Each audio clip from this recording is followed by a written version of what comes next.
Hello everybody and welcome back to the Crash Happy podcast. Lando Norris leads the championship, Oscar Piastri got a penalty, and the Ferrari drivers have been told they should talk less. There is a lot to talk about. Brazil delivered another banger. I'm joined by all of the boys. It's Duck, it's Mr. Pulse, it's Mr. V, it's Daniel of No Skill. We are all together once again. A lot to talk about from Brazil. Can you get my name right, please? Sorry. My name is not Daniel. It's Jamanuel of No Skill. I give up. Which is actually what our child is going to be called. Jamanuel. Whoa. Now there's something to discuss over on the Patreon. Some fuel on the shipping rumours. Well, I mean, Dan, there's a lot to talk about. I want to delve into your opinions from Brazil. There was Ferrari controversy, Piastri's penalty, but most importantly, what happened to Fernando? I love this segment. It's my favourite part of the week. Fernando Alonso segment. Woo! Yeah. So, here is a number. 3,073. I'm going to go round the room. Can anyone guess what this number is? James. Laps completed by Fernando Alonso? No, that seems... pretty sure he's done more than that. Mr. Yeah. V. Wait, laps completed what? In his career? No, I just said 3,073. Yeah. I'm sure it's not Number, James' you've got to guess answer. what What it the hell are is. you talking about? No, that was a silly answer. I didn't really think about it. I was just like, what could be a big number? And I was like, 60, but then he's done like 300 races, and I was like, oh no, that's wrong. Yeah. It could be like adjusted career points if you put it all in the current point system. He doesn't have that many, I don't think, because most of his career was like back when a win got you 10. But I'm going to say it's the number of times he shifted gears in Interlagos. I wish I knew that number. Mr. Pulse. What was the number again? 3,073. I don't know. I'm just going to go with the number of days since he last, I don't know. That sounds won, about right. But I know it's more Yeah. than that. Yeah. It's more than that. It's definitely more than that, but that's what I'm going with. Since his last podium. Oh. No. Got them in 23, didn't he? Oh, yeah. 3,073 fans who are still left sane after the season. The correct answer, actually, Pulse, you were quite close. It was how many days since Fernando Alonso last led a qualifying session. It was Q1 in Britain 2017. And this Brazil weekend, he beat that in sprint qualifying 2, where he was P1. And as everyone knows, that's the most important statistic of the race weekend. Come on, Fernando, my goat. All about the sprint qualifying, yeah. Yes, sir. Those medium tyres doing a wonder for him up until they had to put the soft compound tyres on. Just Yeah, Surely I do you want to remind us where he qualified? Well, for the sprint, it was P5. And surely I wasn't the only person in this room that thought Fernando had a chance at pole for the sprint. I didn't think that, no, but he was looking good. I didn't think he was that. looking good on Saturday. But on your stat, Dan, does the sprint qualifying count? Like, Yes. 2017 wasn't a sprint qualifying. That was a real qualifying for the real race, not for the fake race. It was any qualifying session, and it's a qualifying session. Yeah. Anything to praise Fernando. I don't know if it is a qualifying. That's the thing, though. Because qualifying is qualifying for Does a it Grand Prix, have- and it's not qualifying for a Grand Prix. It doesn't count towards the statistics for polls. So Would you say that, Lewis Hamilton has a podium this season?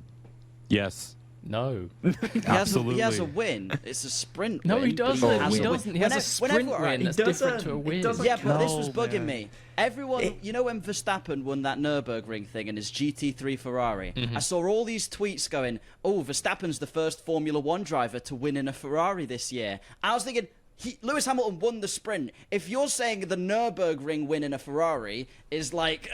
better than that, but a sprint isn't. It's just stupid. A win is still some kind of win. I wouldn't put it in your win stats, but it's still a win. I'll take what is rage bait for 200, Alex. All the Verstappen memes. successful. Didn't Ferrari win? Was it WEC? One of the categories of Yeah, WEC? they won the championship, yeah. But that's not a Formula 1 driver, James. It is. Oh, Antonio Giovinazzi was in there? Well, actually, it was Kubica that Yeah, won it it, was not Kubica. Giovinazzi. Oh, was it? No, Ferrari got the What was Giovinazzi? I saw a thing with But Giovinazzi he's on won it. WEC races, sorry, but it was Le Mans was Kubica. Yeah, No, it was in the Giovinazzi full won Not season. solo. He didn't do it on his own. Oh, I don't know who won the season. It was Giovinazzi who won the driver championship, right? Along with the two other drivers, and then it was Kubica who won the 24 wow. hours. Yeah, that was my bad. And those I other got guys. mixed up. Yeah, and Italian Jesus and the other men that were with him. But Jake, if we are going into the specifics disciples, over, if you were. if we're going over specifics of jokes, James, it was current Formula One drivers who've won in a Yeah. Ferrari this season. Sorry. So there you go. Yeah. So Robert Kubica, you don't count as a current Formula One driver. He could come back, Dan. So basically, what we're all sort of admitting is none of us are very funny because we look too much into jokes. And I'll tell you also, Jake, you guys convincing me a few weeks ago that Max Verstappen was in this championship. Absolute Yes. nonsense, ridiculousness. Well, He is, man. He's gone. I would like to say I was always skeptical too. Okay, I was like 90% sure, which is the majority. But come on, yeah, He's still in it more than Oscar. Can I put forward my case that he's still very much in it? Because we have had 2 races in Las Vegas. Lando Norris has a 50% DNF rate in Las Vegas. And so It's a good And he point. does- there's a huge chance he comes away from that weekend with 0 points. And I'm being like half serious here. Like, I think there's definitely an opportunity. Like, didn't he come 7th as well, or 6th last year as well? So, like, he doesn't have a great record even when he does finish. so that could be like a bogey for Norris. That could be a catch up. And honestly, mate, this weekend, obviously, it's completely hypothetical. But if Verstappen qualified well, he would have been closing that gap instead of widening it. So, like, he's still in there. And I think, you know, McLaren, out of all the teams, has such a strong chance of like doing something stupid between now and the end of the season. I He's would still actually in it. He's still in disagree it. with. I'm actually going to disagree with if he qualified well, he would have like won or gotten a better result because like a large part of his like charge of the field yesterday in Brazil was because he had that pit lane start. You know, the complete setup change, the new engine. It's kind of like Lewis in 2021, where like Lewis was like 30 miles faster in a straight than everybody else. You know. So I mean, hey, it was a great drive. Yeah, but I mean, like, But, what I'm you saying know. is, if they gave him that setup on Saturday, No, yeah, 100%. then he would have just qualified well and been quick in the race. yeah. And Red Bull are normally really, really good at setup, like better than probably McLaren or Mercedes or Ferrari. So And one other thing going in Max's favour, he took a new power unit, didn't he, for the Brazilian The Grand whole Prix thing. when he did the Yeah, pit the whole lane? shebang. So he's now got a fresh power unit that has to do 3 races, and Qatar and Vegas are very much power tracks. So I would say Max isn't entirely out of it, especially if Red Bull nail Vegas. I mean, okay, George Russell might. especially if Lawson nails Norris Oh, yeah. down at the hairpin in Las Vegas. Piastri's going to throw it off in a wall somewhere anyway, so it doesn't really matter. Bam, not a factor. But, like, yeah, Verstappen, I think he's still got a shot. If he doesn't if he doesn't beat Norris in Vegas, then yeah, okay, it's probably over. But I'm holding on to that hope that he does beat Norris and he can close the gap even further. So, sorry, James, but it's not over yet. Lando Norris now has just got the momentum. It's 2 weekends in a row, absolutely flying. You know, double pole position in Brazil, held off Kimi Antonelli's advances. I just think he looks like he's clicked into gear, and he looks like he's absolutely singing with that McLaren car right when it matters, like right when it's come to the crucial point of the season, and everyone else is faltering a little bit. You know, Piastri has had a pretty devastating back half of the season, or back third of the season since Azerbaijan. Didn't help himself in the Grand Prix, although we'll get to that incident because it was an interesting one. I'm sure we'll all have different opinions on whether that 10-second penalty should have sort of stood. But I think in terms of what Lando is doing right now, everything is just pulling in his direction, and it doesn't feel like he's going to be slowed down. Like I appreciate Vegas is probably going to be a tricky track, but I could still see him, you know, finishing 4th or 5th. And if the Mercedes are as dominant as people are kind of expecting, considering how good they were last year, or maybe if the Ferraris are the cars that are closer to the Mercedes cars like they were last year in Vegas, then that also takes points off Verstappen. Like, Verstappen needs to basically be perfect from this point forwards. Which he could do. Oh, yeah. If anyone's going to do it. No, that's very true. I think that if there's one driver you would gamble on being absolutely perfect, it would be Max Verstappen. But I think there's a lot of factors at play that need to kind of go in his favor. Yeah, isn't he like 40 points behind Norris to third? Like, it's pretty steep in my maybe opinion. even He's going to more. need a DNF. Like, Yeah, I think Like, it's yeah, There 49. needs to be at least one Norris DNF. We all Yeah. did though. Yeah, there has to be at least one Norris DNF, basically two. Yeah. Or, like a crash that puts him down in like P10. So, like, he needs some luck. But yeah, you talk about him being perfect. Like, if anyone was going to be robotic and perfect, it would be Max Verstappen. So a single clip of the wall in Vegas, like a McLaren's coming together in Qatar, and then Max is right back in it. I mean, I'm going to Vegas.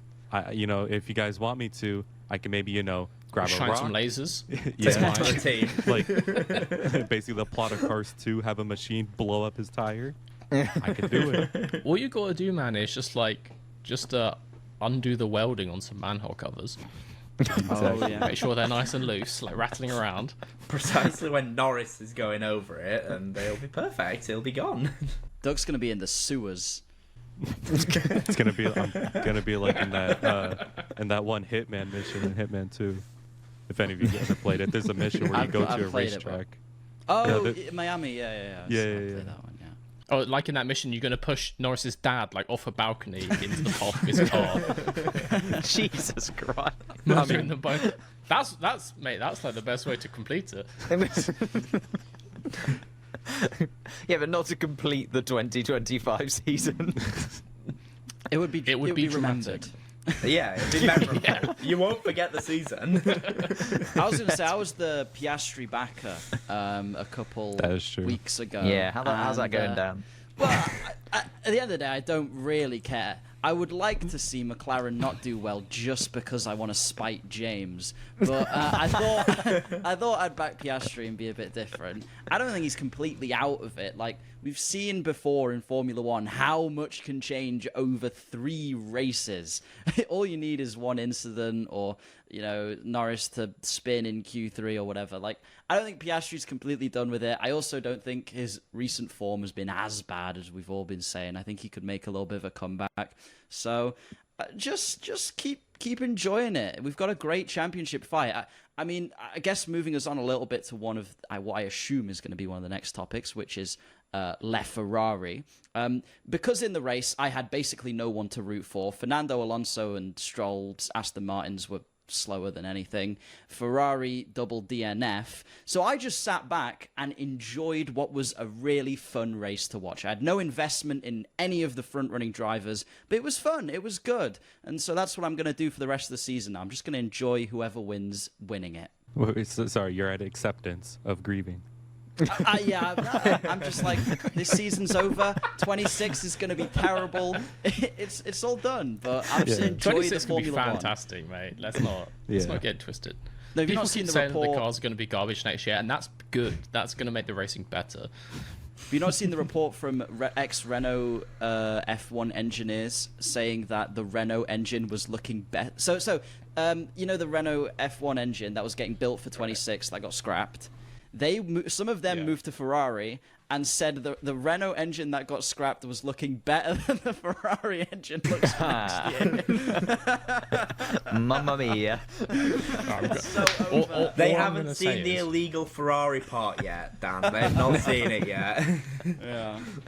I don't necessarily trust Renault engineers that much. Is all I'm going to say to that one. Yeah. And this is from someone who directly worked with them for multiple years. Okay, well, we'll let them off.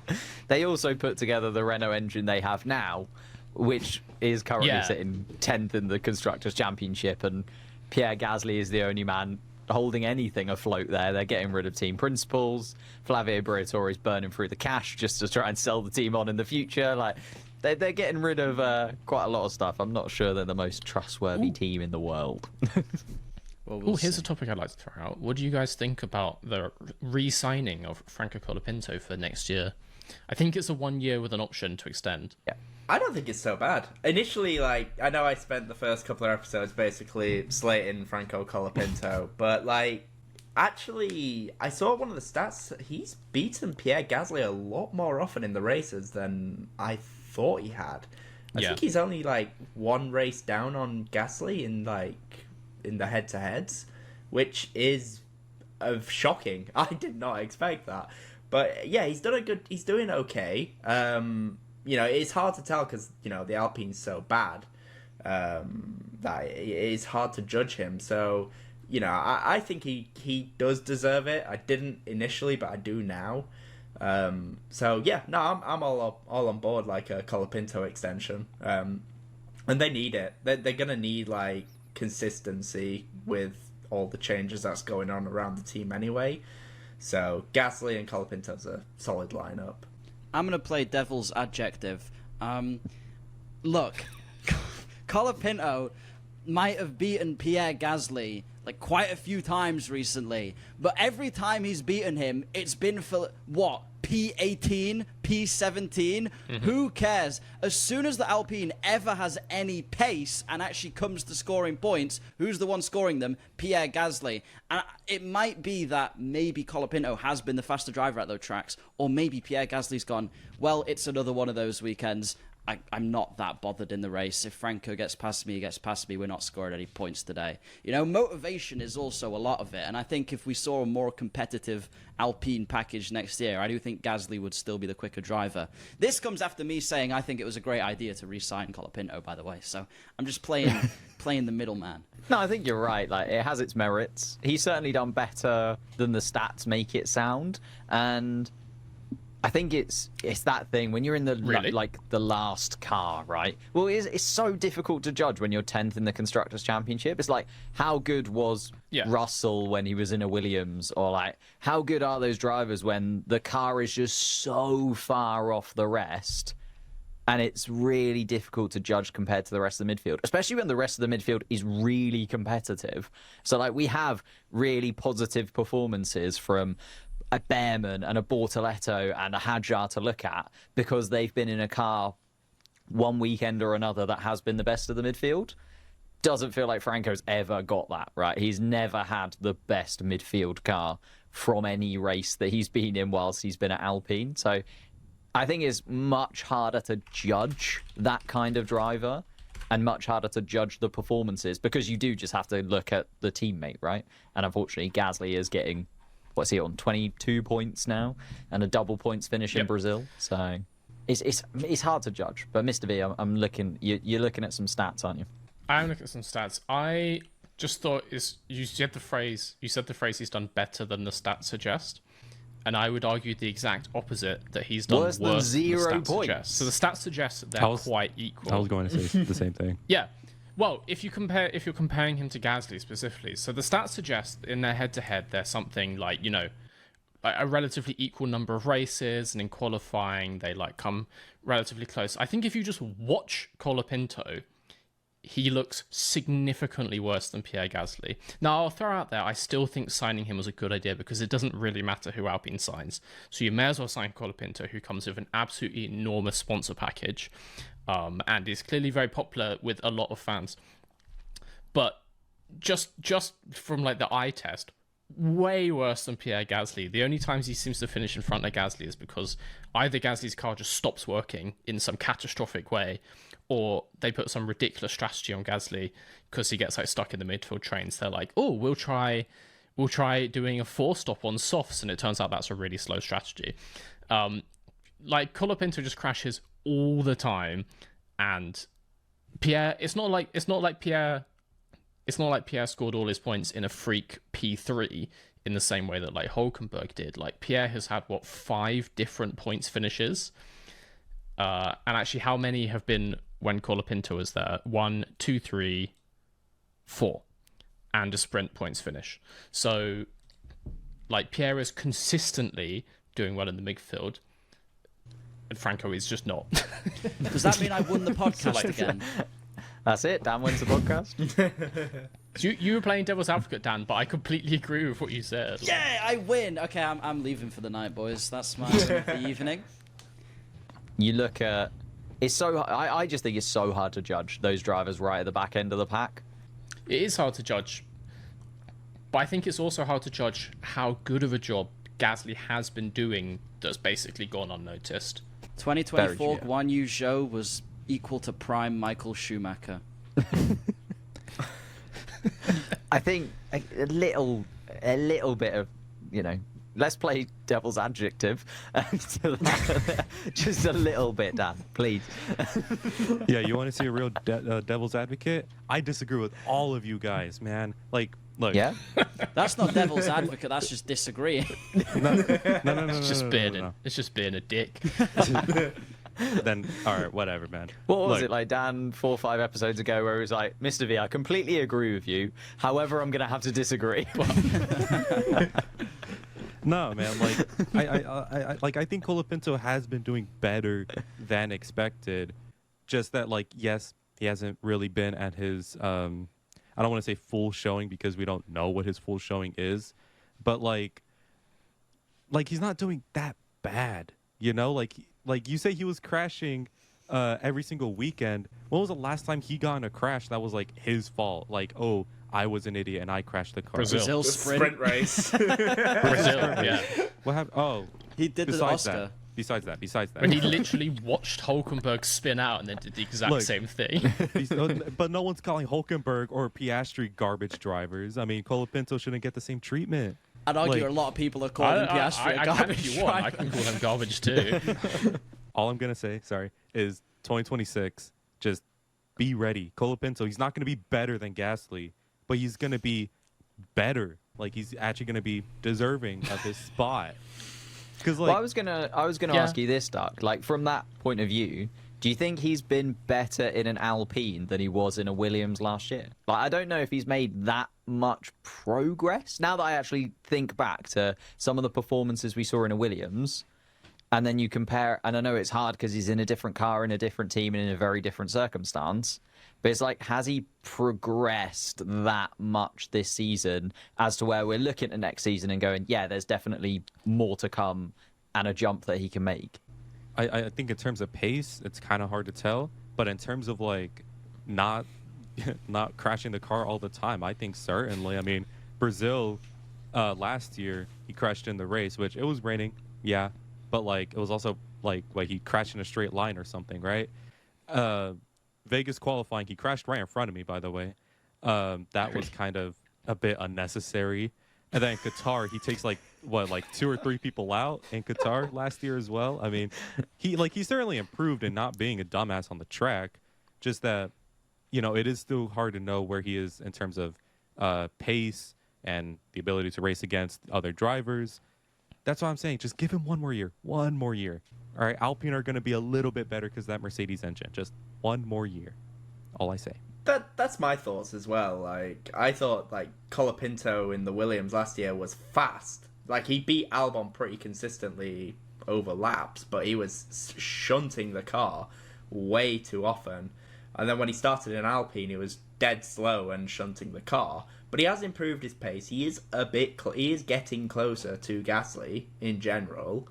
And hopefully next year Alpine have got a better car, like with the Mercedes power unit. Hopefully that helps them, and we can see more. But yeah, I'd say Colapinto's worthy of one more year. But if he's the same as shunting every third race, then yeah, bin him off. But yeah, give him one more year. Give him a full season to actually evaluate Colapinto. I think full season to Alpine is like 8 races. So I mean, but no, I agree. Yeah, when James said he got a 1+1 option, it was 1 race plus another one if you finish it. Yeah.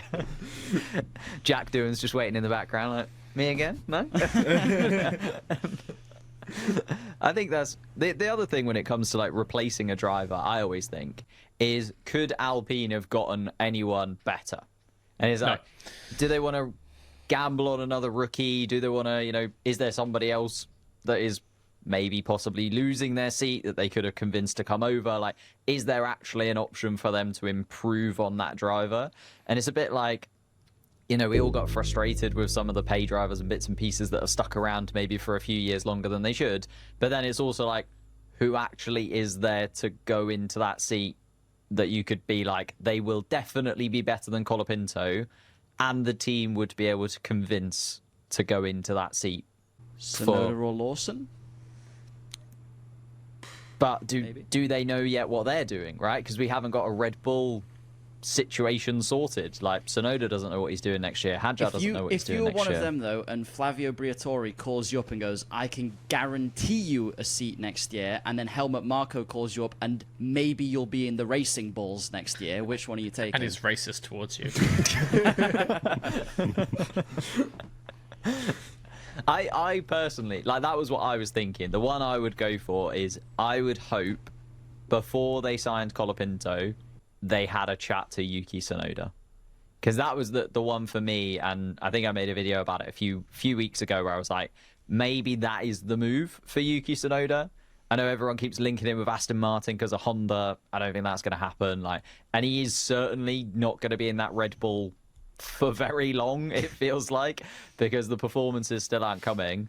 So that would have been the one for me. But maybe they did talk to Tsunoda. Maybe Tsunoda didn't want to go to Alpine, or they couldn't come to an agreement. Like, you don't know behind the scenes. Therefore, they've gone, Franco is just the best option that we've got right now. He's in the car already. He's integrated into the team. We're going into a year where everything is up for grabs, because 2026 could be absolute chaos. Like, no one really knows where they're going to be in the pecking order.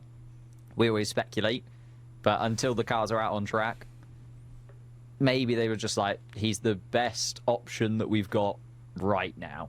Also, Franco's worked with Mercedes engines before at Williams, and that'll be something useful to them. So I guess, yeah, that all makes sense. Cool. I'm satisfied. I will say, Alpine, in my opinion, they bottled Victor Martins, who used to be with the Alpine Academy, but but I think he left it because, fucking Alpine are dog shit in management and racing. But like Victor Martins, he genuinely showed pace that of like Behrman, Antonelli, like the current rookies we have. Like Victor Martins was on their level, I would argue, and Alpine just never gave him the chance, even though he deserved it. Unfortunately, Martins is a victim of the Mechachrome lottery. He never could show the true ability he has because the cars kept exploding on him, or other drivers just kept missing their braking point by like 100 meters and killing him for it. I mean, like Victor Martins, honestly, I really think he was 100% deserving of a seat, probably this year, but that's just me. I think we said the same about like Teo Pourchaire though, and other drivers come to mind where you're like, they showed enough, but there just wasn't the seat at the right time in the right place. And to be fair, like Alpine are almost in the Red Bull churn factory of drivers. Like the whole meme about Alpine is they could have had an Alonso Piastri lineup, right? And then they have ended up where they are now. And it's like, you look at how good Alonso and Piastri have been over the last 3 seasons. Have they been better than Gasly and Ocon, or Gasly and Doohan, or Gasly and now Colapinto? Yeah.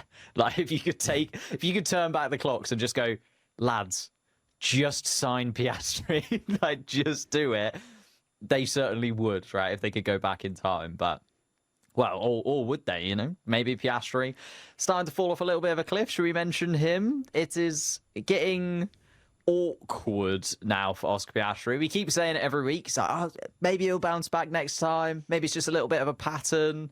But this weekend was another really, really tough weekend. First, let's talk about the sprint with the spin, which is entirely his fault, Mr. V. When you're the first person to do it, I'll give him some leeway. But Hulkenberg and Colapinto, absolutely zero excuse when an engineer could be like, slippery curb, turn 3, don't touch it. So, but yeah, like Piastri's one, like obviously Norris hit the curb ahead of him, kicked up a load of water, and then saved it, which was very impressive. But like clearly that thing was slippery. Maybe just don't touch the curbs at all in the wet. Like, rain is not a new concept in racing. And we know that curbs get slippery, particularly like those very serrated ones like that. I personally actually think Piastri had an okay weekend. Like, he had that spin, and then I'm assuming we're going to talk about his incident in the race as well. But I think his pace was definitely better than the last couple races. Yeah. I definitely agree in the fact his overall pace was better. You know, the US and Mexico, he did feel like he was a sitting duck a lot of the time and just had absolutely nothing to give inside of that McLaren car. Certainly was better, but then has that incident in the sprint, and we do have to talk about it because, I mean, we talk about the stewards a lot, I feel like, in Formula One, because they're a huge part of it. You know, if you look at any sport, footballers talk about the referee, same all over the place. But this one in particular felt really quite weird and a little bit sort of egregious in terms of the stewards. I'll read you what the stewards said, and then we can delve into it a little bit more. So in terms of what the steward said, Piastri didn't establish the required overlap prior and at the apex because his front axle was not alongside the mirror of Antonelli, as defined in the driving standard guidelines for overtaking on the inside of a corner. Piastri was therefore wholly responsible for the collision. Dan, you rubbed your face there. Thoughts? Mate, whoever this Stewart guy is, I'm going to find him. I'm going to tell him off.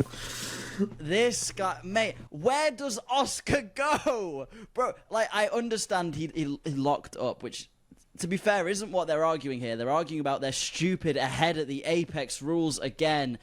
Oh my, how... All it is every week, right, is we go...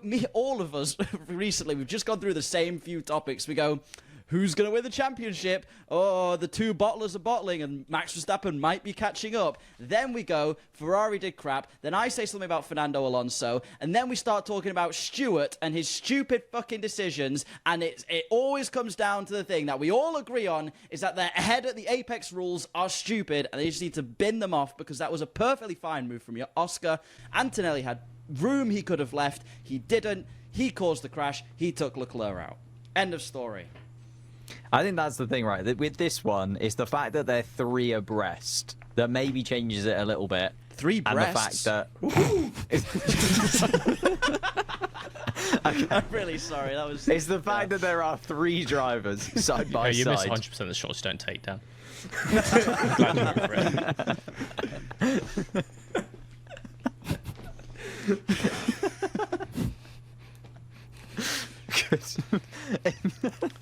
If you're not long, go for a gap.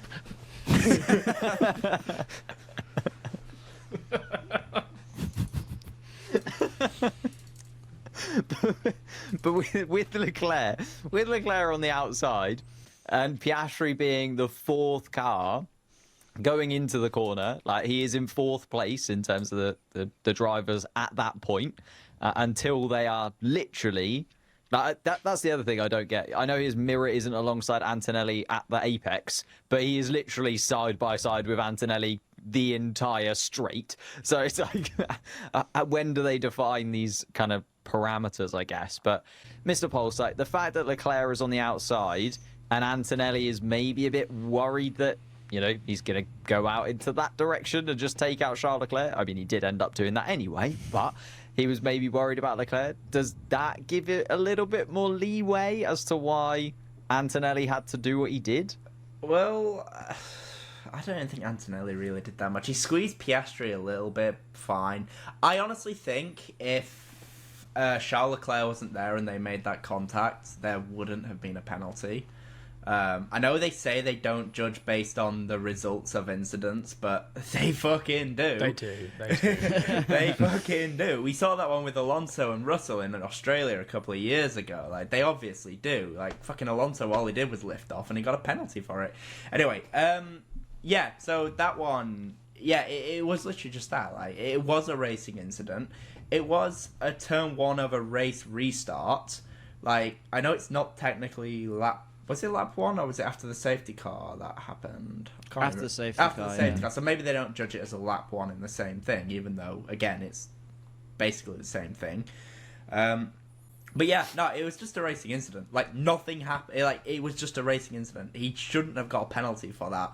And actually, I want to know, what were your thoughts on the Tsunoda penalty? The 10-second penalty for Stroll. For the tiniest of contact on Lance Stroll, he got a 10-second time penalty. They felt quite, like the steward, felt quite sort of penalty happy this weekend, to be fair. Because like Lewis Hamilton also got a penalty fitting into the back of Franco Colapinto. You know, you say if maybe they judge it on the winners and losers from a certain incident, how Hamilton then got an additional 10-second penalty when he was driving around with a front wing literally lodged underneath his car is a little bit maybe questionable. So to be fair, he just drove into the back of Colapinto. Like, yeah, that's what I mean though. So like, he drove into the back of him. He also damaged his own front wing. He damaged his own floor. He had to do an entire lap with a wing underneath his car, and then they were still like, and a penalty. I don't mind that. I think that's fine. And same with the Tsunoda Stroll incident. Like, Tsunoda, it's a mistake. He drove into the back of Stroll. The standard penalty this year is 10 seconds. Whether you agree or disagree with that, it doesn't really matter. That's just the standard penalty. They gave it out. I think that's fine. Those are like all cut and dry. It's only really like the Oscar one that's controversial because you could argue he was alongside. I agree. Tsunoda one is fully deserved. Oh yeah, definitely. Can I read you though? Can I read you the document? 'Cause I haven't read it yet, but it's very funny. They just write, on lap 6, car 22 approached turn 8 carrying much more speed than the cars ahead, which they write as if it's a negative. It's like, bro, that's called racing. He's just better. He's just more gifted, like, and you're gonna put that as a negative? Come on.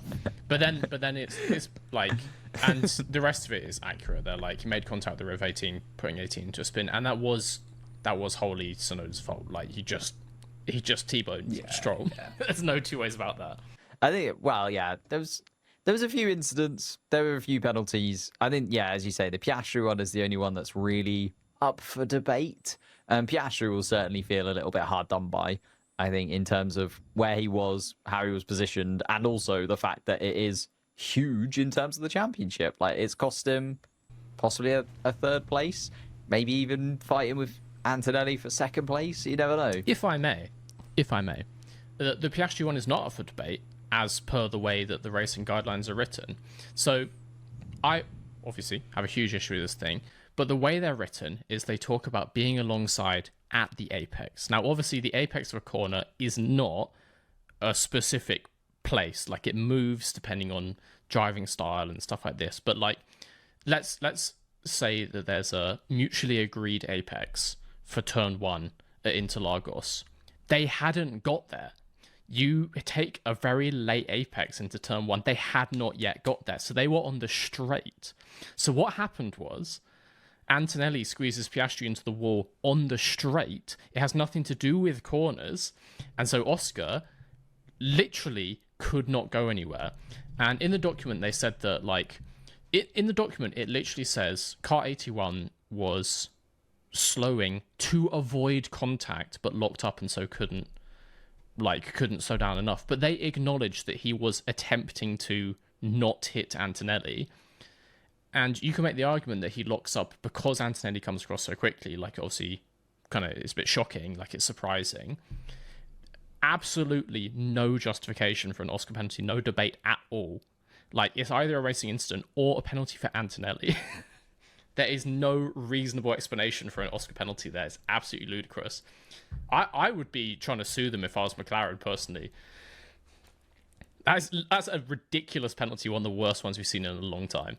Do you think it's because they're almost like almost two-dimensional, if that's the right phrase, when it comes to the wording of the rules? Like, they just read it as gospel, and they have no... Yeah, exactly. Like, writing these highly specific rules that talk about, like, wheels alongside mirrors at the apex, trying to be specific in something like motor racing.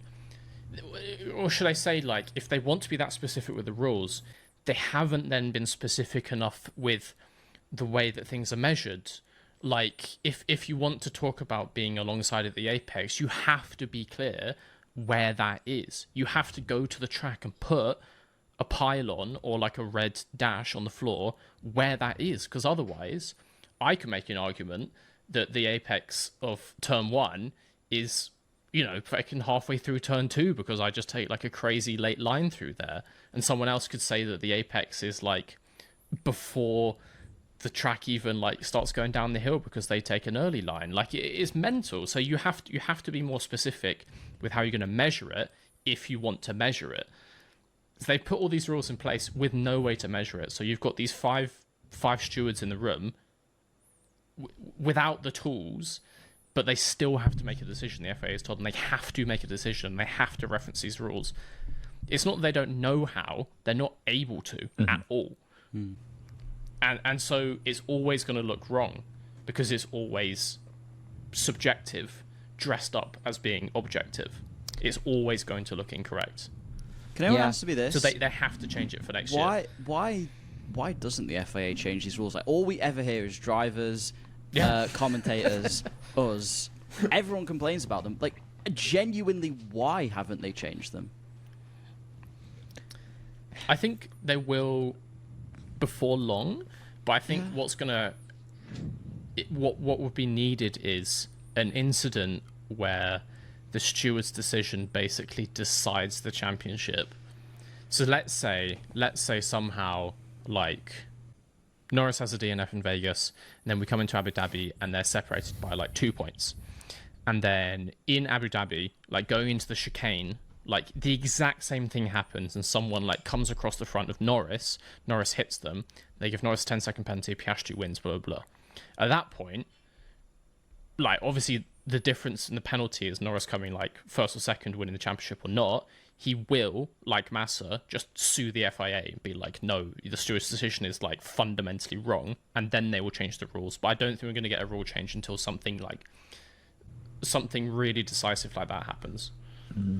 But it's not going to stay like this forever. There's no way. Yeah, I've always thought maybe they're waiting until the end of the season, because I know that it's not out of the question that Formula One changes regulations and changes things as the season progresses.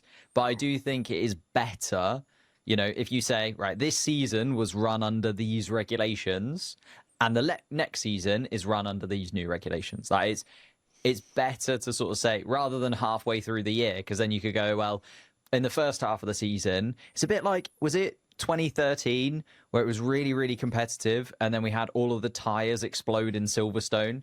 And then they changed the tyres back to the 2012 regulations. And then Sebastian Vettel went on and won like 9 races in a row and absolutely demolished everybody. It was almost like, you know, the first half of that season was run with one tyre set and almost one set of regulations. And then the second half of the season was run with a completely different tyre set, almost a different set of regulations for those. And the results were dramatically different. So I think it's also, from my perspective, I'd like to see them. I know that the regulations are wrong, but finish the season with it, just so you can say, right, the regulations throughout the season were the same. Like, everybody was treated the same for those 24 races. Yeah. And then the next 24 races, you've got the next set of regulations. That's probably a very reasonable way to go about it. Let's bear in mind that these regulations came in mid-season. True. Yeah, that's also to true. stop Max Verstappen. Yeah. They did.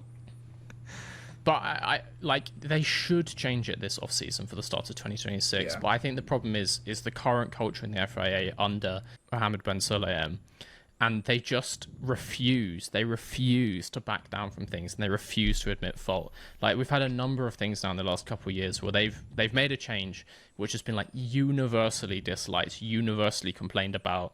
Let's say, you know, like the language rules or the rules around like not allowed to make political statements, stuff like this. Like 100% universal negative feedback. But instead of going like, oh, we hear you and like we're gonna release version 1.1, they're just, what Mohammed Ben MBS instead did is he went to set up a commission to rally against online hate. Yeah. Because he didn't like that people were so negative about it, so he went to go and classify all that as bullying. Yeah. They and basically then talk doubled about down how on sad it. it made him. Yeah. Yeah, he just doubles down. And not just him, but the whole FA, they just double down. And they're going to keep doubling down on these regulations. They're going to keep claiming that this is the correct way to judge racing until either they get sued into oblivion or someone dies. Yeah. Can I just say, here at Crash Happy, we love Mohammed Ben Salem, and we would absolutely adore free tickets to a Formula One race. Yeah, right. We think your rules are great. Specifically, the 2026 season pass that is allegedly an existing thing.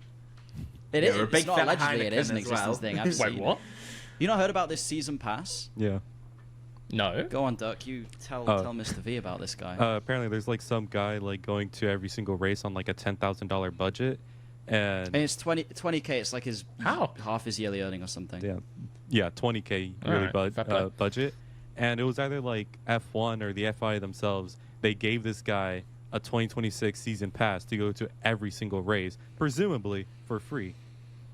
Yeah, next year he gets all flights, all accommodation, every race. It's like a Heineken sponsorship thing, and they're giving one Bro, away but I as spent well. more than 20k on Heinekens just at the British Grand Prix last year. What the hell? They should give It was me. only 4 drinks, but I still spent that much. You need to go to the Vegas Grand Prix. They're dishing out Heinekens left, right, and centre. Free. Rude. I still maintain I could make my money by doing that. Yeah, we're gonna, that's going to be one of our non-existent Patreon challenges. It's If to I can do it be... from the comfort of my own home, just as like a thought experiment, I guarantee you I can do that. No, you got to do it Yeah. in Vegas under the lights. It's different, you know.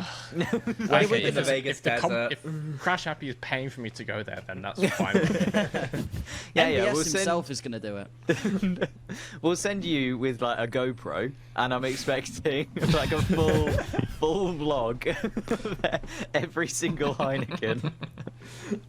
And check it on the account, like how much money you've spent. You see on the Crash Happy Monzo, just like just another like $8.50 Heineken, 17th one of the day. Well, no, because it's the free Heinekens. There's no point 'cause they're spending free, yeah, money no, on them in the account. He's that drunk. He's You'll see just forgotten one the big challenge. He's just buying them now. He's just buying other I things at that want a point. drink, man. I just want a drink. He's just giving people money that they don't want. Duck, I saw your post on your YouTube. By the way, you've swapped officially now. You've swapped teams. Yeah, I was actually going to mention this. Going back to the penalty situation, guys, can we all agree on something? Leclerc, he could have taken more avoiding action, right? Or I mean, Yeah, he should have. or I He mean, should have gone to the net. He should have gone over to Las Vegas. yeah, he Like- should have just turned invisible. You know, he should have just like raised the suspension and just drive over them. No, because apparently John Elkin today, the chairman of Ferrari, by the way, said that Leclerc, he could have done more to avoid the incident, and that the problem with Ferrari this season is that our drivers need to talk less and focus more. Like if it was legal to murder people, I already would have done it. If you ever wondered why Ferrari are doing so badly, just read that statement. Yeah. And it Yeah. explains everything. Yeah. It is an odd one, isn't it? Like the fact he literally used the words "talk less" about his 2 Ferrari drivers when they've come off the back of another double DNF. They've now dropped behind Red Bull in the constructors' standings. Are you Who is serious? literally one man. Yeah.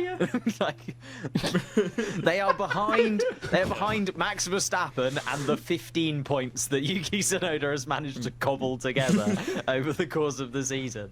They are now 4th in the constructor standings. By The thing 4 is, Mercedes are it's not miles. just that. Like you can say, like, okay, Dan's done. Like We can still see it, Dan. he's still there. What was I saying? Yeah, so it's like you could say like Red Bull are not doing. Ferrari drivers need to talk less. What about their fucking race engineers who give the most useless information all race long, every single race? They're not the problem. Fucking Ricky doesn't know what's going on with Lewis Hamilton. And like he's fucking said that he got the penalty for hitting the Williams, and then said Colapinto. Like he's not even paying attention to what's happening in the race, and he's his race engineer. Like how can you blame the drivers when your engineers are doing just not paying any attention whatsoever. Like, we could It go is- on and on and on and on about this. This is ridiculous, man. Yeah. It's The just worst such thing a. is, Oh, you go have on. you have right, and this is the argument I see basically everyone making, and I agree with it. You have arguably, well, let's just say statistically, the greatest Formula One driver of all time. Obviously, Fernando Alonso is the real great, but we'll ignore that. And you have one of the fastest drivers on the grid right now in Ferrari, and you're blaming them for the reason like you're not winning races or whatever. Seriously, I don't even know. I just can't understand the incompetence, the level of incompetence. Here, imagine back in like 2010, if Mercedes were like, this Michael Schumacher guy needs to learn how to drive. This idiot needs to just do better at the track. Like, honestly. But it's the same. He's a 7-time world champion. He's Well, literally going... exactly. Yeah. Like, 4. yeah. Sorry. Sorry. A 4-time world champion, 3-time fraud. I'm gonna let the viewers decide what. Comment below. I think it comes. Well, I mean, it came off of the back of Charles Leclerc just again looking depressed. There's no other word for it now at this point. He goes into the media pen, and I've never seen a man look more upset. Like, he got engaged this last week, and he looks so dejected. Like, he must go home and just cry, just cry for the entire weekend, and then he gets back in a Formula One car. He looks so sad all the time, does Charles Leclerc, even when there is good things happening to him outside of I Ferrari. don't blame him. And Very then, relatable. and then it really came off the back of the fact Lewis Hamilton said his debut season with Ferrari has been a nightmare that he's been living for a while now, in and amongst those words, which, I mean, doesn't mince his words there, Lewis Hamilton. He literally does call out the Ferrari team for being a nightmare scenario that he's put himself into. I mean, he's getting paid very well for it, but he probably was expecting maybe a little bit more from this Ferrari car come his first season with it. It's impossible for Ferrari to really win here, and I don't know what he's trying to gain from this. Surely both of the drivers, if you're Charles Leclerc and you've still got quite a career ahead of you, I know we were talking about the possibility of Max Verstappen leaving Red Bull and the possibility of that coming up in sort of 2027. Surely Charles Leclerc is also looking at the end of that contract, and even though he's signed up for the foreseeable, is also going, there's just got to be something else somewhere else that is better than this right now. Pulse, where would Charles Leclerc, because if I was Charles Leclerc, I'd be talking to other teams. Why wouldn't you? Yep. Could you see him making an escape? Because it is just drowning at this point right now. I want him to, but honestly, no. That boy has given his life to Ferrari for since 2019. He's been nothing but positive about Ferrari. In general, alright, this year he's been pretty miserable, but he still does everything he can to go to bat for Ferrari. And then they turn around and go, yeah, fuck off. Be quiet. We don't want to hear you anymore. But yeah, if a door opened, where would he go? That's the problem. Where would he go? McLaren are locked down. Mercedes are probably hoping that Red Bull design a stinker so that they can get Max. Maybe there's Red Bull, but that's hoping that Max leaves in 2026 if Red Bull doesn't develop a good car. So, duck. Aston Martin, come on, hear me out. Fernando Alonso, no offense, Dan, he is 43 years old. He's going to retire soon, right? When that seat opens up, yeah, there's Lance Stroll. Yes, he's going to whatever. retire after his 3rd World Championship next year. I agree. I'm going to Clean pretend you didn't sweeps say a year. Fernando's going to leave soon.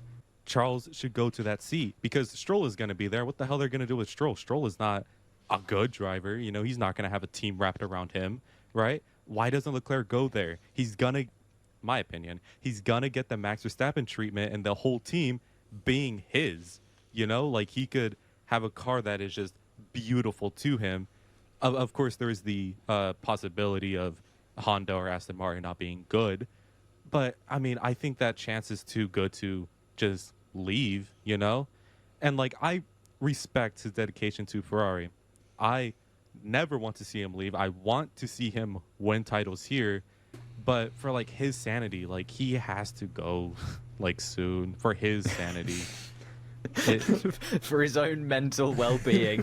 He needs Also, to I mean, remember not the team. he took like a religious trip after 2023. I mean, what the hell is he gonna do this year? It's crazy.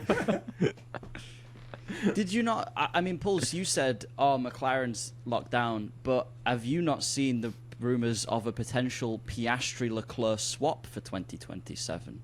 I mean, that could have. That would be pretty good, actually. That'd be pretty spicy. I hadn't really seen that. No.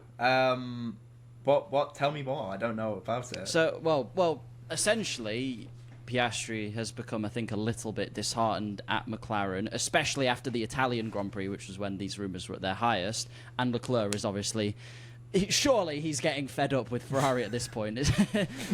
Surely. So there's been talks of a little swappy swap there. Yeah, I mean, if that opens up, I think that would be a for Leclerc would be a very nice one. For Piastri, maybe not so much. He thinks he's got it bad now. He does not know what's coming his way if he swapped a fucking Ferrari. But yeah, if that opened up, that would be like a really good thing. But for Leclerc, would he want that? Like, would he actually want that though? To go from the second most historic team in F1? It's fine. No, yeah, but he is like, he's so heartily based on Ferrari. Like, his heart is on Ferrari. Yeah. And to go to McLaren, that's like, it's a kick in the dick. Like, that's accepting something that he doesn't want to accept. He's still holding on to hope. It's like a football player going from Barcelona to Real Madrid. Who has ever done that? I genuinely don't know. Can you tell me? Yeah, me neither. I have no idea, Doug. Lots and Yeah, lots lost of on people. me. a lot of people. Yeah. I mean, If you said like Man United to Man City, I would get it because I live near them, so no one shuts up about them. Yeah, all references from now on have got to be near Dan. Otherwise, Thank you. he just Well, no, in doesn't terms of get it. football, they're the only two within the teams. pass radius Yeah. off the post box. Was that on the podcast? That story? Is that like a That's private? ridiculous. But right, listen, that post box genuinely shut up. Like you're laughing, but it's actually sick. Like it's actually a sick story. It took down a bridge. No, he didn't take down Please a bridge. promise me This that. box did not take down the bridge. It took There's a Promise me bridge you going don't between. explain the context because this is way funny if people don't know what we're talking But about. there was a bridge. There was a bridge going between the two shopping centres. It took the bridge down and not the post box. What? of course, the most memorable thing That's in where Manchester. Charles Leclerc needs to go. That is the the post safest box. place. You know where we can explain the context to this? Where could we, Dan? Where The we Patreon. could explain the context to this over on the existent Patreon. No, I didn't forget part of my speech. The Patreon finally exists! Woo! And that's right. If you would spot us at a bar chatting and would go, yeah, I'd buy the Crash Happy team a beer. Instead of doing that, you can give us £5 a month and we will buy ourselves beer. So go ahead, click in the description below, get yourselves over He's to the not wrong. Patreon, and I not will wrong. explain everything over there. Wow. I'm looking forward to this explanation. Yeah. Except I you're bought in for a myself treat. orange juice because I can't drink yet. Just come to Britain. Just come over here, to Doug. You Britain. can drink in any normal functioning country, mate. Like, Okay, I'm like, come to a real country, we'll buy you. I'm going to explicitly state this. In the state of California, it is legal to drink underage if a consenting adult allows you to. So I have drinking before. It is dog I shit. I consent. don't know how you Brits do it. We all It- consent, Doug. We all consent for you. Yeah. We are consenting adults. I'm old as hell. Man. Alcohol, beer, all that shit's fucking garbage. I don't know how you guys do it. Very easily, it's to be called- honest. crippling alcoholism. It's called living in Generationally passed Manchester. down. Where the biggest tourist attraction is a magic postbox.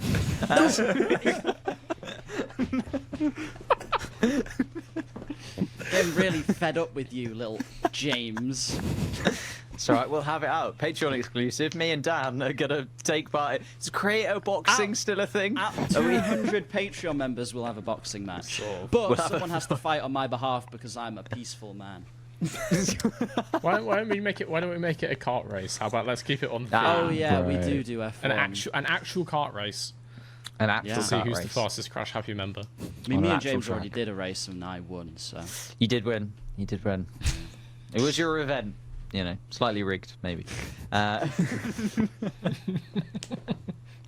But no, I am very much looking forward to the Patreon. As Dan said, if you would look at one of us and be like, I'd buy him a drink, why not buy us a metaphorical drink? Metaphorical? Tell us which one it Another would be drink. you'd buy it as well, because Oh, I wouldn't yeah. buy James one, but I probably would buy like Pulse one. Blessed. Wow. Just because he's got a fiance kink? Like, why are you going for... Why... Whoa, what's a fiance king? Dan only goes for nearly married men. What? Oh, I see.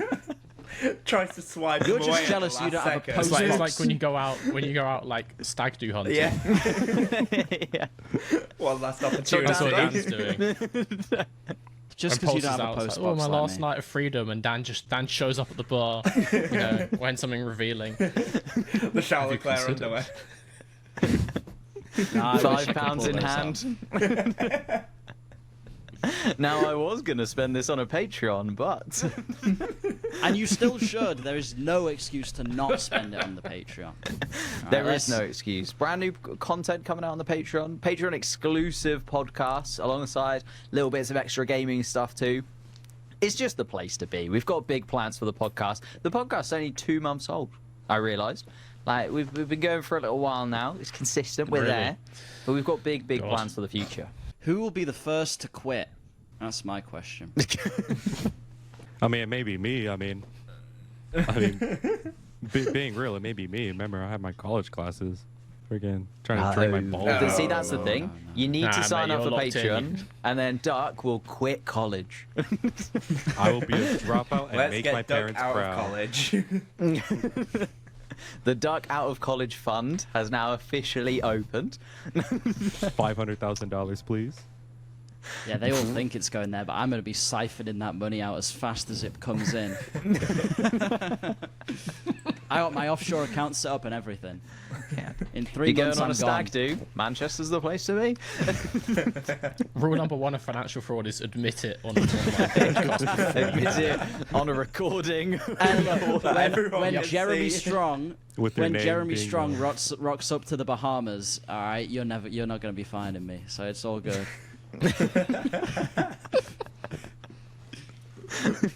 Also, just giving us the location he's going to.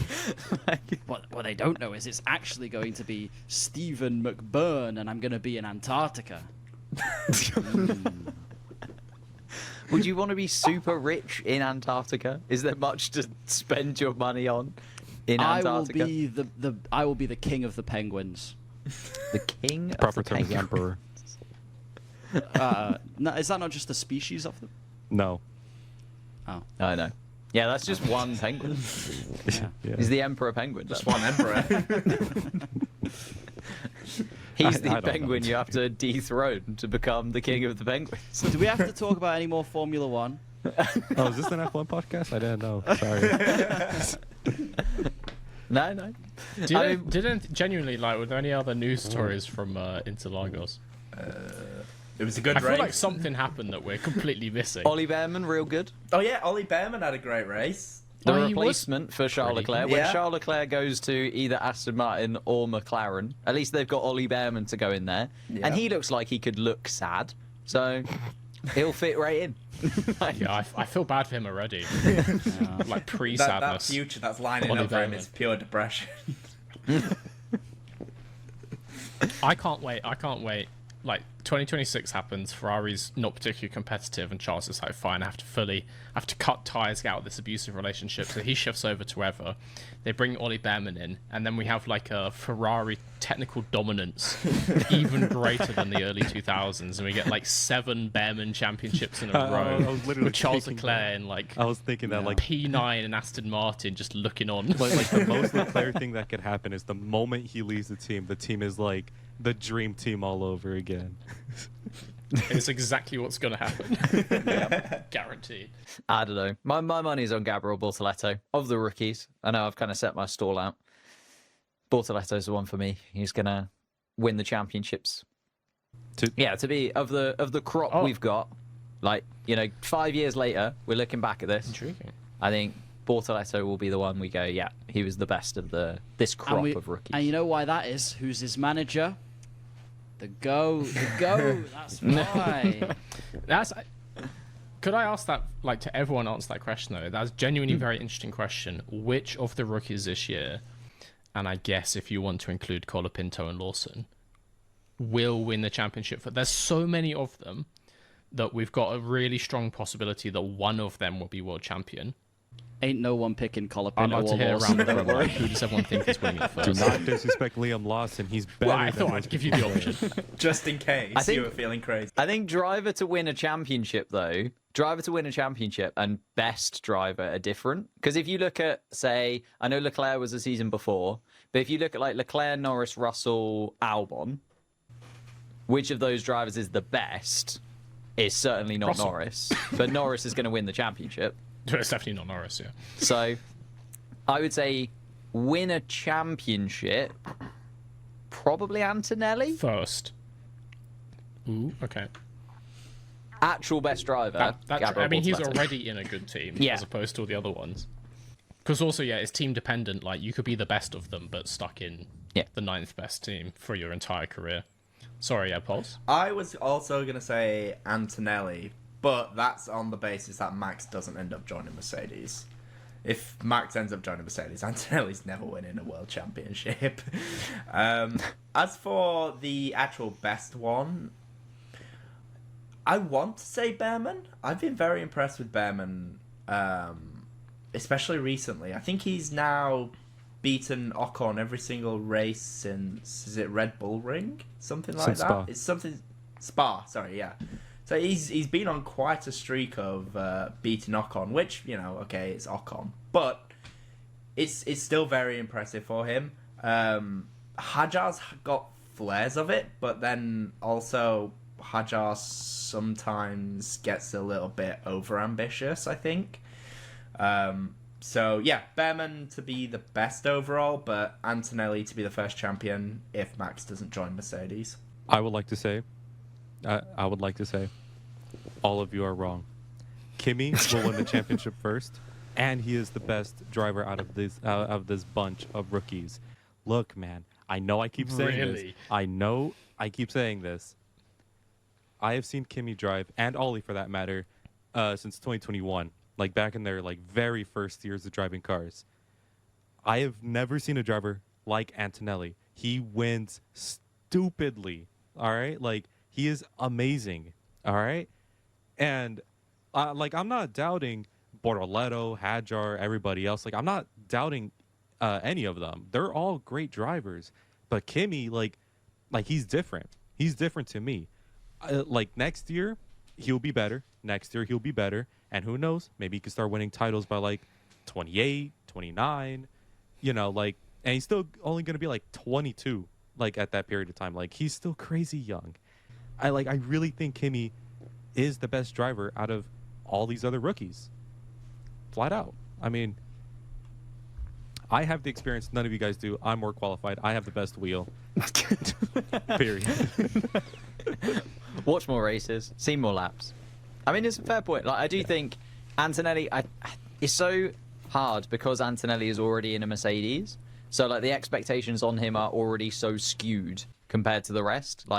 Behrman and Bortoleto and Hajar, it's almost incredible when they get into a Q3 or incredible when they score points. But that's already expected from Antonelli because of the car that he's in.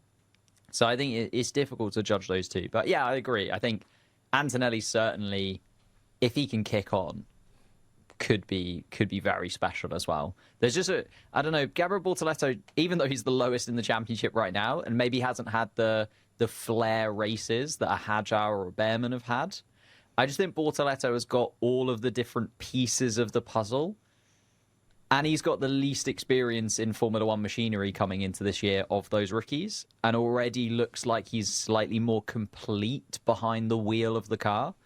Plus, if Audi goes well, Bortoleto's already there, kind of set up for it. Also, I guess, sort of pinning my hopes on Audi delivering a car for him in the next few seasons. Go on then, Dan. You're going to be Devil's adjective. No, I'm just the... Devil's avocado. I'm actually not. I think I'm just like along the same lines. Probably if I had to pick, I think Kimi would have like the more successful career. Mm-hmm. And I mean, like, Toto Wolff has picked this guy as a prodigy for a reason, and Toto Wolff's not an idiot, and neither is all the other people backing Kimi. Like, he's got to be amazing. Maybe it's my personal biases just coming in though. Like, I just really like Bortoleto. I want him to do well. So I don't know. I'm gonna rephrase the question for myself. I'm gonna personally support Bortoleto, but I think Kimi is probably the best. Thanks, Dan, for answering and asking your own question there. But it depends on how much titanium dioxide additive is in the food. Do you know about this? Yeah, you haven't seen this stat? Yes. Oh, yeah. Mate, Yeah. that stuff has got to be legal in the US, right? Like, he's definitely going to win in Vegas. It is. Yeah. Yeah, but what interests me is it's not legal in Italy, and he's lived there, so it must just be Yeah, and fake he absolutely stats. bombs the two races. So it tracks. Yeah, but I mean, like, he's lived there his whole life, and he was good at karting. So surely it's just correlation does not equal causation. But it is interesting. Has he though? Or like, because most of them moved to the UK for karting and various bits and pieces like that. Has he been? I'm Italy assuming- based? I haven't really assume tracked. he's I done think Italian he karting was Italy based, championship. actually. His Was he dad Italy owns based? like a race team, so Because as well, Makes sense. Italian karting championship is like known to be there's Yeah. British one, and then Italian one's known to be like very, very competitive. but also Yeah, at a top yeah. level, you do international karts anyway. Like you typically Yeah. move to the UK because lots of teams are based there, but you don't really have to live there because actually at such a high level, you're traveling around all of Europe anyway. You live in a camper van, realistically, Yeah. Yeah. or Yeah, an you're enormous at the point Winnebago where if you've you're just- George Russell from his farmer's background. That's the other thing. Bortoleto, Brazilian background, like very different. When did Bortoleto move over to the UK? That'd be interesting. I haven't looked that up. I believe he was 15. I question while ago. that. Yeah. Okay. Yeah. I was thinking, like, because Brazil has quite a big Formula 4 scene as well. So that step up is a Yeah. little bit weirder for them. And, like, the trajectory, obviously, up into Formula 1 is slightly different, coming from a South American background versus all of the other rookies coming from a European background. So that would be interesting to see the comparisons between those two as well. Then again, 'Cause we all said Bortoleto- Bortoleto, and he did crap this weekend. Yeah, I was he gonna say, did you binned see it in that? like every session or something. We're Yeah, not and looking the at just pressure got one to him. weekend. Who would you pick, Mr. V? To win the championship first, Isaac Hadjar. Because Really? if Mercedes is going to be competitive in the next couple of years, Russell's going to win it. Like, sure, Antonelli's got a lot of upside, but so does George Russell, and George Russell is at that level. And so it would have to be something similar to like Rosberg overcoming the mountain to beat Hamilton for Antonelli to beat Russell. And he's not going to do that in the first couple of seasons of Mercedes being competitive if Mercedes are the best team next year. I don't think Hadjar would win it next. Let's say we get to next year and Red Bull's the fastest car and they put Hadjar in the Red Bull. Like, that's still going to be Max Verstappen. But Yeah. I could see him sticking around after Verstappen leaves and winning one in Red Bull, or I could see him doing a decent job in a Red Bull and then using that as leverage to get a seat in another top team in 27, 8, 9. So, Isaac Hadjar. What about overall best? Well, it Hadjar depends as what well. you mean by that. Like, current form is clearly Behrman. Yes. But, like, who's going to have Talent, the overall best ceiling. career? Like, who's going to be considered the best by the end of their career? Yeah. probably Behrman or Bortoleto. But then again, if Hadjar does move to Red Bull and win like 5 championships, probably Hadjar. So it's entirely that's also results-based true. as well. Yeah, he goes on and becomes a But yeah, Max current form Verstappen's. Behrman, no question. Like he's And absolutely next demolishing year, Esteban Ocon. Alpine Colapinto wins 24 races. I don't know. I could see Jack Doohan getting a move to Audi maybe a couple of years time. Bro, they did Jack so dirty. Like, as a sporting decision to drop him was so wrong. Yeah, it was a. As it a was financial just, decision was like- very correct, but a sporting decision was so wrong. I think it's more. They just shouldn't have given him the 6 races or whatever it was at the beginning of the season. Like everyone knew. I can remember the F175 thing at the O2, and literally one of the first questions he was asked by the journalist as his first day as a full-time Formula One driver was like, "How many races you reckon you've got then?" Like it's literally like, Yeah. what? This poor kid. Really, really bad. But like they should have just, if they were going to do it, just do it straight away and like pull the band-aid off rather than giving him 6 races and saying to him, if you do well, maybe you'll stay. It was never going to happen. Like, it was always going to be swapped out. But that's what it is. Thank you guys so much for joining me once again. We'll round it out there. If you have signed up to the now existent Patreon, is that allowed to be called that? In now our existent description, it Patreon. says Patreon in brackets existent and then the link. Yeah, the non-existent one is still to come. Keeping that one in the back pocket. For the existent Patreon, there's a link down in the description below. There'll also be a link on Spotify, Apple Podcasts, wherever you're listening to this. Make sure you drop 5 stars, all that good stuff. But there is a link to the Patreon where there will be a brand new video that we are going to talk about right now. A little bit of inside. We're going to talk about our first sex ever lives. YouTube. Woo! Right. Let's go. We're going to talk about our sex lives. Head Dan's over now. really excited about Mr. Pulses. Pulse by name, Pulse by nature. Damn. And of course, Duck has sort of more of a corkscrew feel to his.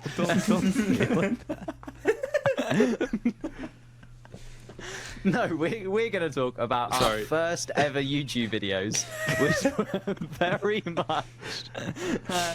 I mean, for a lot of us, we're not anywhere near Formula One based. So if you want to get involved in that, you want to know a little bit more about us behind the scenes and our first ever Formula One. No, not even Formula One. First ever YouTube videos, not even necessarily Formula One based. Make sure you check out the Patreon. Thank you so much for watching again. And we will, see you over on the Patreon or see you next week. Bye.